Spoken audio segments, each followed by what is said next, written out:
Price Lord. ரோமர் 5ஆம் அதிகாரம் 8ஆம் வசனம் இப்படியா சொல்லுது, நாம் பாவிகளாக இருக்கையில் கிறிஸ்து நமக்காக மரித்ததினாலே தேவன் தம்மேல் வைத்த தமது அன்பை விளங்க பண்ணுகிறார். நம்ம பாவிகளாகவும் துன்மார்க்கமாகவும் சத்துருவின் பிடியில் அடிமைப்பட்டவர்களாக இருந்தோம்.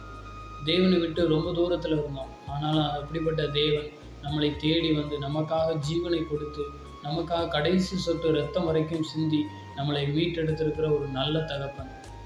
அப்படிப்பட்ட தேவன் இன்றைக்கு நம்மளை நேசிக்கிறார். ஒருவேளை நாம் நினைக்கலாம், இந்த உலகத்தின் அன்பு மெய்யானதுன்னு சொல்லி. ஆனால் வேதம் சொல்லுது, உலகத்திலும் அதில் உள்ளவைகளிலும் அன்பு கூறாதிருங்கள், இந்த உலகம் முழுவதும் மாயை என்று வேதம் சொல்லுகிறது.